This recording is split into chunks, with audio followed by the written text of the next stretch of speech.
কোনো ব্যক্তি যদি হারাম টাকা মসজিদে দান করে কিন্তু মসজিদ কমিটি ওই ব্যক্তির হারাম উপার্জিত উৎস জানেন, তবুও মসজিদ কমিটি সে দান কবুল করেন, এ সম্পর্কে ইসলাম কি বলে? দেখেন, স্পষ্ট হারাম যদি জানে, হারাম বিশেষ করে একটা প্রকার আছে হারাম লিআইনিহি, একেবারে মূলগতভাবে হারাম। যেমন একটা লোক চুরি করে টাকা নিয়ে আসছে, একজনের পকেট মারি করে টাকা নিয়ে আসছে, এই টাকাটা আইনা মসজিদে দিচ্ছে, আপনি জানেন, তাহলে আপনার জন্য এই টাকা নেওয়াটাও হারাম, এই টাকা নেওয়াটাও কি হারাম।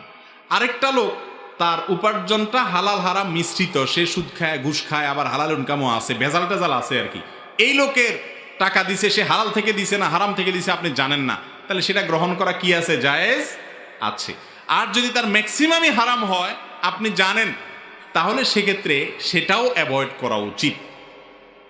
একটা কথা বলি ভাই, আজকাল মসজিদ বলেন, মাদ্রাসা বলেন, ধর্মীয় প্রতিষ্ঠান বলেন, সবাই দুনিয়ায় পয়সা ছাড়া কিছু বুঝে না। আমরাও আজকাল অনেকে এরকম হয়ে গেছি, পয়সা ছাড়া কিচ্ছু বুঝি না।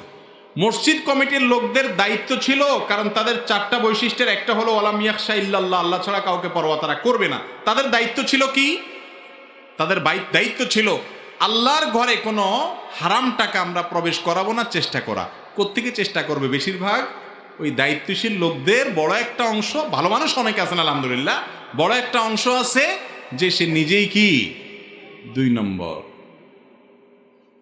আবার সবাই না, আল্লাহর ঘরের খেদমত করেন, কমিটির দায়িত্বে আছেন, বহু হাজার লাখ ভালো মানুষ আছে আলহামদুলিল্লাহ আমাদের দেশে।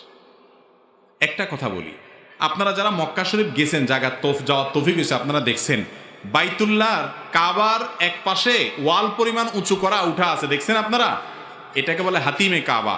এই হাতিমে কাবাটা রাসূল সাল্লাল্লাহু আলাইহি ওয়াসাল্লামের দাদা কাবাকে পুনরায় বানাইতে গিয়া এইটা জায়গাটা মূলত কাবার মূল অংশ ছিল, ভিতরের অংশ ছিল, ইব্রাহিম আলাইহিস সালামের কাবা এটা ছিল, কিন্তু এটা এখন বারান্দার মতো ওয়াল উঠানো, মসজিদের কাবার ভিতরের অংশ নাই। এটা কেন নাই? এটা না থাকার কারণ হলো রাসূল করিম সাল্লাল্লাহু আলাইহি সাল্লামের দাদা তিনি এই মসজিদকে যখন এটা ভেঙে পড়ে যাচ্ছিল, পুরান হয়ে গেছে, ইব্রাহিম আলাইহিস সালাম সেই মসজিদকে পুনরায় নির্মাণ করছেন, তখন তিনি সহ মক্কার তখন মুশরিকরা পর্যন্ত বসে সিদ্ধান্ত নিলেন আল্লাহর ঘরে আমরা হারাম টাকা ঢুকাবো না, আর সমাজে হালাল টাকা কম থাকে, এই জন্য তারা টাকার অভাবে এই জায়গাটা মসজিদে ঢুকাতে পারে নাই। আজও পর্যন্ত সেটা বাইতুল্লাহর বাহিরের অংশ, ওয়াল তুলে রাখা হয়েছে আমাদের শিক্ষার জন্য। অথচ আমরা হারাম টাকা দিয়ে মসজিদে জাকজমক চাকচমক করি। এই জাকজমকের নাম মসজিদ না। মসজিদ সাদা সিধা থাকুক, তবুও হারাম টাকা থেকে বেঁচে থাকার চেষ্টা করুক। আল্লাহ মাফ করুক, হুজুররাও এখন আর বাজ বিচার আমরা করি না। আমাদের আসুন্নাহ ফাউন্ডেশনে আলহামদুলিল্লাহ আমরা প্রত্যেকটা ডোনেশনে চেষ্টা করি মানুষকে ঘোষণা দেওয়ার। এই যে সামনে কমপ্লেক্সের ঘোষণা হবে, অলরেডি আমাদের রেডি করা আছে যে সবাই হালাল উপার্জন যাদের আছে তারা দিবেন, হারাম